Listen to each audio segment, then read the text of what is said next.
I can't live without my real doll. I have a doll. She's my partner. That's all you get. So there you go. And you're welcome. Dave, she can't see. Yeah. And she can't hear. Yes. As long as you have 1 foot in reality, it's a perfectly normal thing, I think. I can't stop picking scabs. I need to get that off. Well, there's nothing I can do about it. Nothing. I know it can kill me. When was the last time that you picked? A real wake-up call.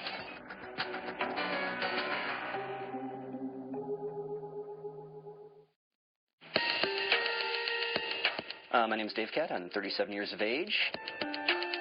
And I can't live without my real doll. Originally, when I first got her, I called her my synthetic girlfriend. But it's actually progressed to the point where it's like, you know, she's my wife. She's not awake right now because, well, basically she kept hitting the snooze button, so it's just like, just let her sleep. It's not even worth getting her out of bed at this point.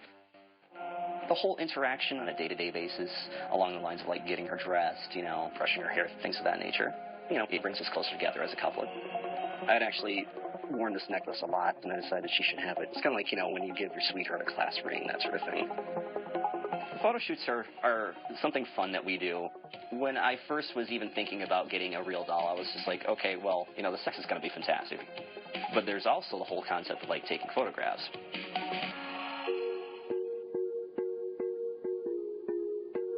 My mother and I used to go down to downtown Detroit every weekend. While she was in various stores trying on clothes, I would actually be looking at the mannequins, and it kind of stemmed from there. Back in 1999, actually, my best friend, Monty, had actually tipped me off to a site that sold these lifelike mannequins that were made out of silicone, so they were nice and soft. I was like, oh my God, I've got to have one of these. Most people find it soothing to live in a fantasy life, to fantasize, or even to daydream. It really becomes problematic when that becomes the predominant way that they live their life. I gotta admit, me and my friends all thought it was kind of weird, you know, Dave Cat paying quite a sum of money for a real doll. But after he got her and the interest that he showed in her, it was kind of cool in a way.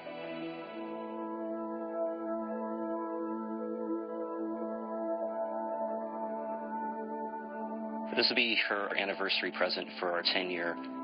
I got these matching wedding bands. They say synthetic love lasts forever on them. When people are lonely, they often look toward alternative means to find relationships. That could be through a pet, sometimes even just going online.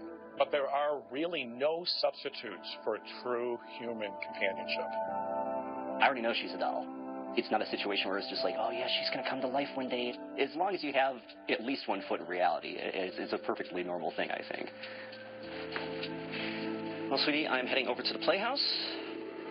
I should be back about the usual time. She's cooped up in the apartment all the time, and I'd love to be able to take her places. I'll be back before you know it. Love you. Hold down the fort, okay? But it's just the whole thing of like, oh, there goes that freak with the doll, you know? My name is Rachel. I'm from Augusta, Georgia. I'm engaged. I'm a social butterfly. But I can't stop picking scabs. My earliest memory picking is in kindergarten, actually. As a child, I would only pick scabs that I got, you know, from bug bites that I had scratched or from accidents I'd been in. As I got older, I would actually cut open a few layers of skin just to have more scabs to pick at. My legs are tore up from cutting. The ones on my ankles I'd cut over and over and over again. I first noticed Rachel picking when she was about 3 or 3.5. And I thought it was just like every kid likes to pick a sore or scab.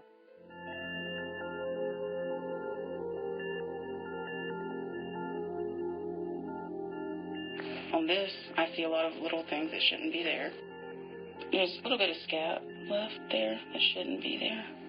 When people begin to pick at their skin, they may feel pain. The body's reaction to that is to release endorphins. And it's very easy for someone to get addicted to their own endorphins. If I feel pain when I'm doing this, I feel that I'm doing the job right. It's like a mission accomplished. A staph infection is a bacterial infection that can occur on the skin. and if left untreated can lead to very serious consequences, including the loss of a limb and even be potentially fatal. I realize what I'm doing is very detrimental to my health.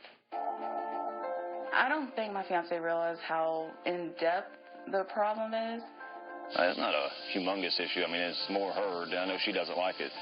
And I've asked her, I mean, why don't you just quit doing it? It must not be that easy.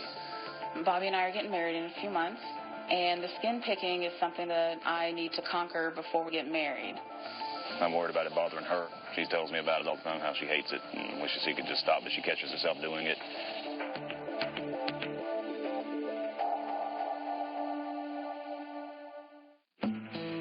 This is okay. This is a pretty dress.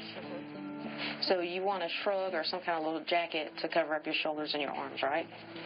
So it would need to come to about right here. To about right there. The biggest fear of mine is, the nervousness of the wedding, and what if I start picking or something? I'm still very scared that I'll reach up and touch my face or my chest and pick at it and be bleeding on the wedding day. We don't want to be one of those couples that like dresses alike, because that's Creepy? Yeah, to say the least. Me and Bobby would never want to see nothing happen to you, Rachel, because I don't know what we do. I love you, Sita.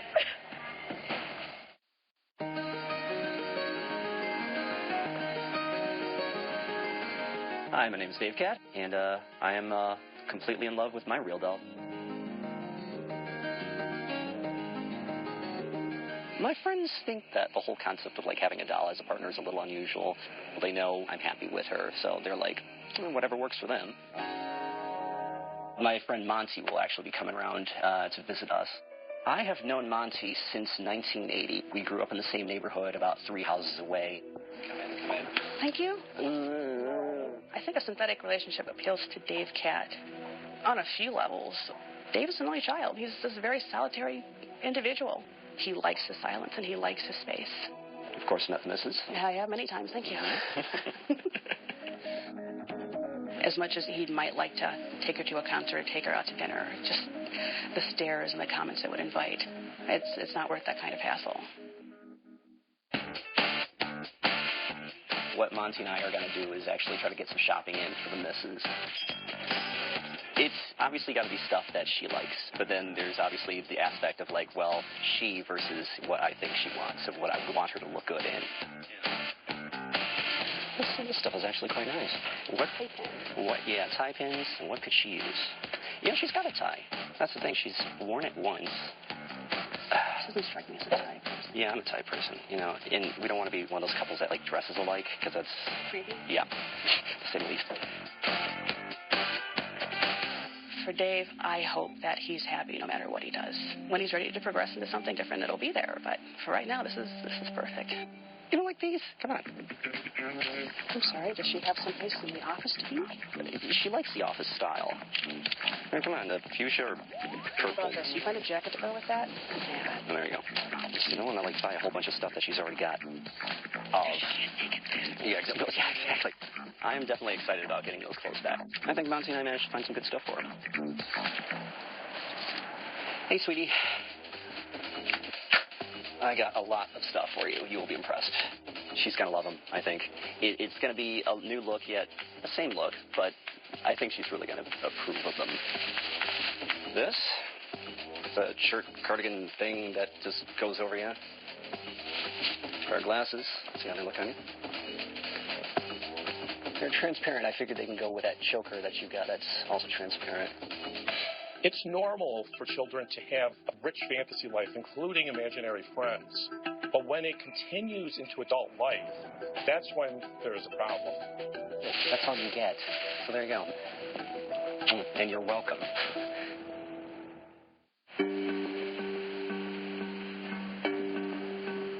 My name is Rachel, and I can't stop picking Scabs. Rachel's a wonderful person. She's got a great personality, a beautiful smile, and it's just heartbreaking to me to know that she's missed out on a lot of things because of the picking. It's very good to have a friend that doesn't, ride me all the time about quitting and quitting and quitting. Sina, she goes above and beyond and very honest and straightforward about everything. You may think, it's just your skin and it's not really going to hurt you, but, as far as the staph infection and stuff go, a couple of years ago, it was killing people. In the back of my mind, I know not only is it damaging my skin, but I know it can kill me. And I've had it for a couple months now, and I have antibiotics in my purse, so I just haven't taken them. Because you didn't want to pick, right? Because I wanted to pick. Me and Bobby would never want to see nothing happen to you, Rachel. Because I don't know what we do. I love you, Cena. Hearing something like that from Cena was something I really need. Just having somebody saying, I care about you and I want you to get over this and the repercussions is going to be this and you might lose your life and I can't handle it if you do. It's a real wake-up call. What's the pain here? Loneliness, really. I'm terrified to get a job because of scars. I'm scared of what everybody else is going to think. My name's Dave Cat, and I can't live without my real doll, Shidore. I don't honestly think there'd be anything that an organic lass could actually do to, draw me away from her. A psychologist is going to stop around to assess my life with Shidore, but I've always been fascinated with what a so-called professional would think of my lifestyle. This will be Shidore. Shidore. Dave, some people would say that Chichon is a distraction. It kind of derails you from seeking an organic partner. Yeah. I mean, I would be fascinated to learn why, I can't seem to find an organic partner that's good for me. But will that change my relationship with Chichon? Not entirely sure. Probably not. Does this relationship provide security, a sense of comfort for you? Because I notice even in our conversations now, you're holding hands, there appears to be some degree of comfort there. Yes, definitely. Explain that to me. After a long day of work or just interacting out and about, I just don't want to have to interact with other people's inconsistencies, really. One of the core definitions of addiction is engaging in a particular behavior or taking a particular substance to relieve pain. What's the pain here? The pain, I would have to say, would be loneliness, really. I've been in relationships before, and they weren't true relationships. They're all affairs. I'm the sort of person that gets easily discouraged. So it's after a while, it's just okay, you know what? I don't think I'm getting anywhere with this, and I'm wasting time and energy, so I need to find another route. My name is Rachel, and I can't stop picking scabs. Picking does bring relief, but also after the relief, and I realize what I've done and the damage I've done to my body, I feel very bad about it. I'm very excited to see a therapist about the picking issue. I'm so anxious to get in there and sit down and talk to him and just let everything out so I can breathe. When you begin to pick, are you paying attention to anything that specifically may cause you to pick? I guess the more stress I'm under, I pick more. I have a wedding coming up in 2 months. Okay. So I imagine that's really stressful for you. Yeah. Okay. Yeah. Okay. Very stressful. Okay. Are you doing anything to cope with that stress right now? No. Do you feel like when you're picking that it's a relief, that it's relieving some pain? Maybe it does when I go, and pick everything, off my body. All of this falls under the OCD spectrum of disorders. Distressing thoughts, images, impulses constantly intrude into the patient's awareness, and they will do anything to relieve that anxiety. Sometimes this can be related to previous experiences, maybe a controlling parent, maybe comments about your appearance. I've always had a weight issue, and I think maybe somewhere that contributes to the picking. If I could, I'll be out there doing the sports I used to do when I was younger. And I sit around and pick. Okay. I'm terrified to get a job, because of scars. I'm scared of what everybody else is going to think. Is there a part of you that thinks this is peculiar? I just think it's a matter of time before more people are choosing the synthetic option. My name's Dave Cat, and I can't live without my doll, Shidore.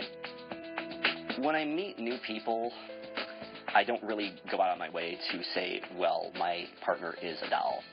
The bottom line is that Dave Cat is pretty intimidated and frightened of pursuing an intimate relationship with a real person. Is there a part of you that thinks this is peculiar? I just think it's a matter of time before more people are choosing the synthetic option. Are you still lonely? No. I'm actually quite happy. So is it a deep sense of fulfillment with regard to not being lonely, or is this a distraction from being lonely? It's a valid point. He could be under a bridge with a needle in his arm, but that's not the type of pain relief that he has sought. He has sought this type of fantasized relationship. Let's say if you went on vacation, when you came back, would you talk to her about the vacation? Yeah. Would you share pictures? Yeah, I'd be like, oh, okay, well, let's sit down and look at pics, But, that's, I think, a natural thing that any couple would do. Dave, she can't see. Yeah. And she can't hear. Yes. It makes you feel good to do that. And it's fulfilling for you. Exactly. And it doesn't hurt anyone. Exactly. So knock yourself out. Yes. Okay. I get it. I think the biggest danger is that it may ultimately provide a sense of false security. It will become more difficult eventually to have a relationship with a real person.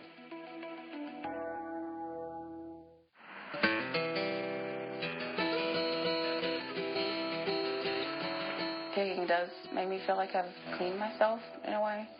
The stress doesn't go away completely. It just pretty much coats it for a little while and takes my mind off of it.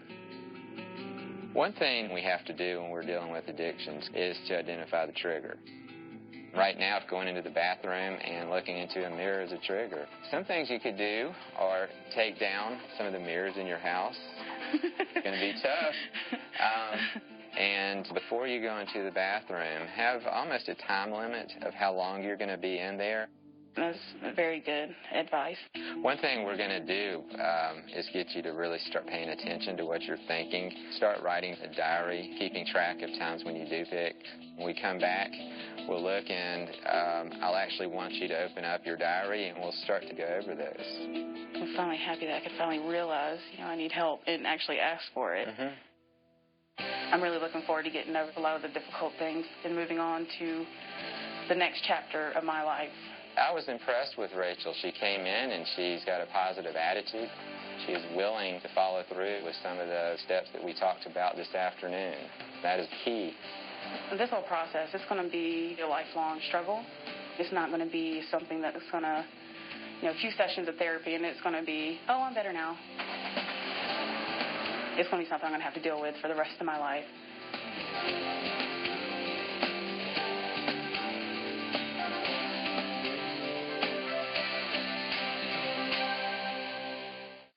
At this point in time, I think I would say that I am a happy and fulfilled individual because I've got a good job, I've got a good wife, and that's making me ecstatic, actually.